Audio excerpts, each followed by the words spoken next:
Assalamualaikum warahmatullahi wabarakatuh. I am Ricky Heriranto and my friend Sasmita Dewi. Our material is nasal and other consonant. A nasal, the basic characteristic of a nasal consonant is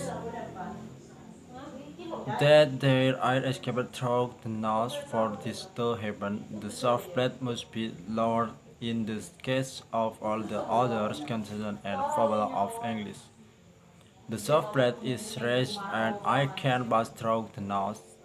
In nasal consonants, however, air does not pass through the mouth. It is preferred to be a complete closure in the mouth at some point.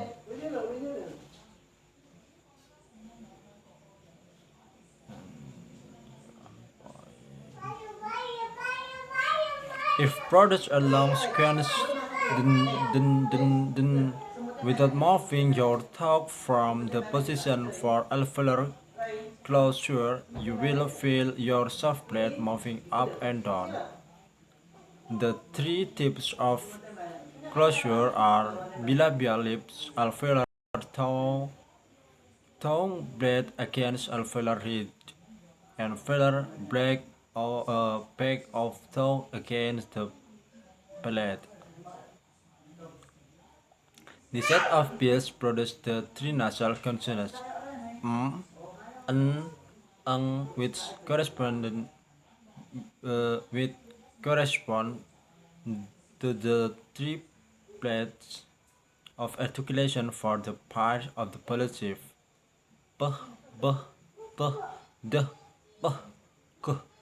The consonant n are simple and straightforward with distribution quite similar to those of plosive.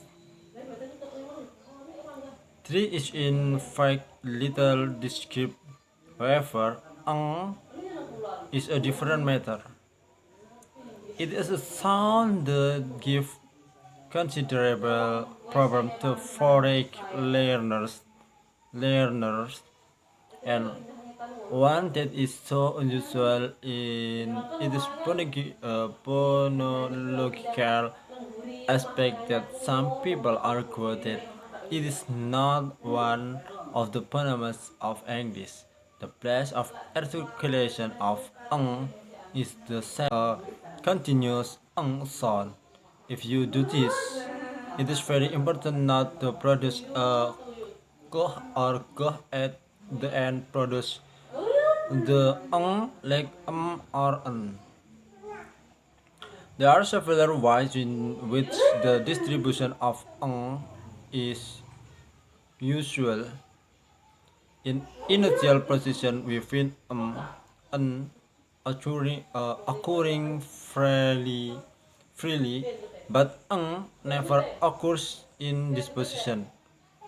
With the possible exception of three, this makes the only English consonant that does not occur initially.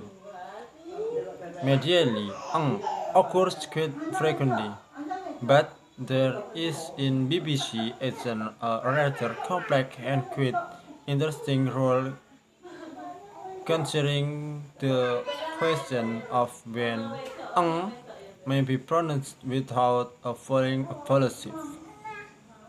When we find the letters in the middle of a word in its orthographic from a, k will always be pronounced. However, some words with orthographic in the middle will have a pronunciation containing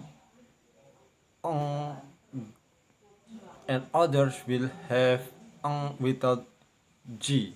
For example, in BBC pronunciation, we find the following: a, finger, finger; anger, anger; b, singer, singer; hanger, hanger. In the word of column A, The is followed by G, while the words of column B have no G. The important difference is in the way the words are constructed, the morphology. The word of column B can be divided into two grammatical pieces, sing plus R, hang plus R.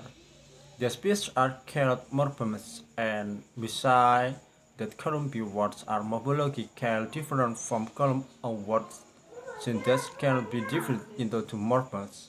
Finger and anger consist of just one morpheme each.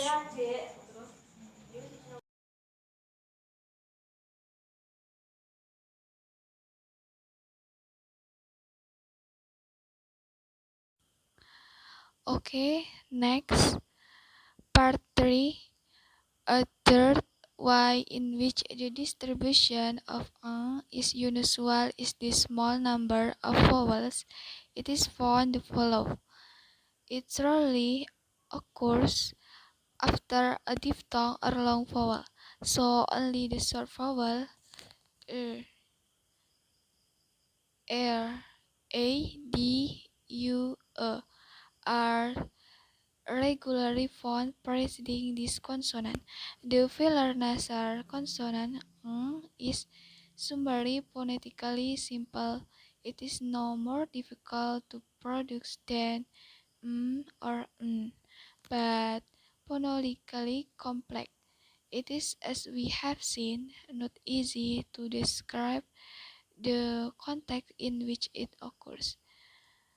Uh, the consonant the phoneme is a lateral approximate.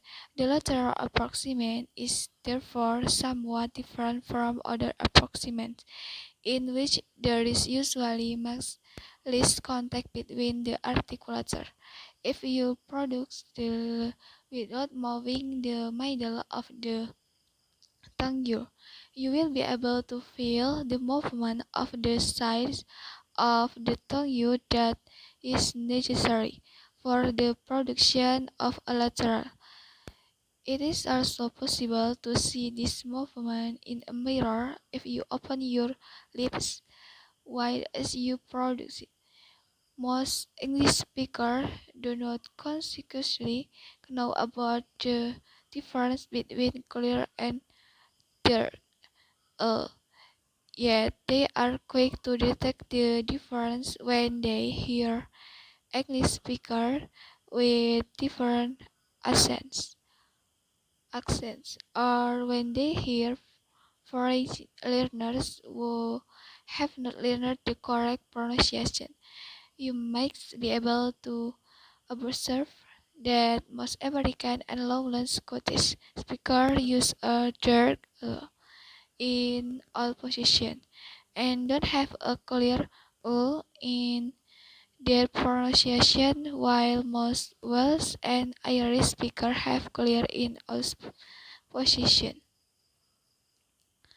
The consonant as far as the articulation of the sound is concerned, there is really only one pronunciation that can be recommended to the French learner, and that is what is called a post-alveolar approximant.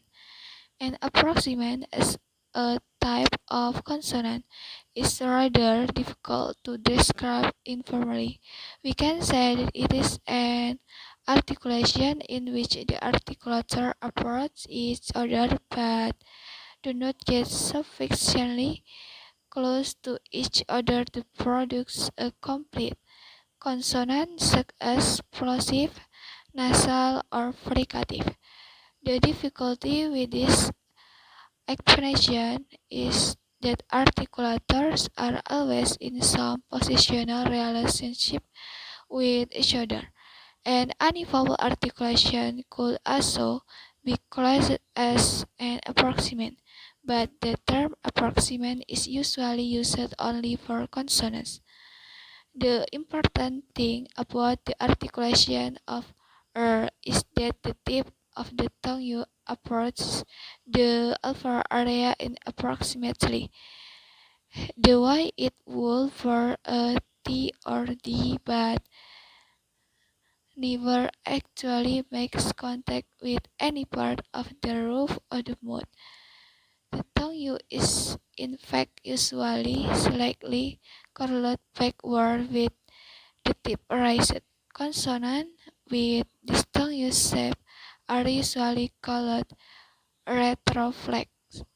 The curling back process usually carries the tip of the tongue to a position slightly further back in the mouth than for alveolar consonants such as the, the, which is why this approximation is called post-alveolar. If the lip rounding is too strong, the consonant will sound too much like w, which is the sound that most English children produce until they have learned to pronounce R in the other way. Say the consonant y and w. These are the consonant found at the beginning of words such as yet and wet. From the phonetic point of view, the articulation of y is practically the same as that of a front closed vowel such as but is very short. Another example is that of the definite article. This evidence illustrates why it is said the y, w are phonetically consonants. Only in special context do we hear friction nouns in y or w. This is when they are preceded by p, t, k at the beginning of a syllable as in this word. Pure. No English words begin with pure. Q, Q, quit. Okay, thank you for your attention.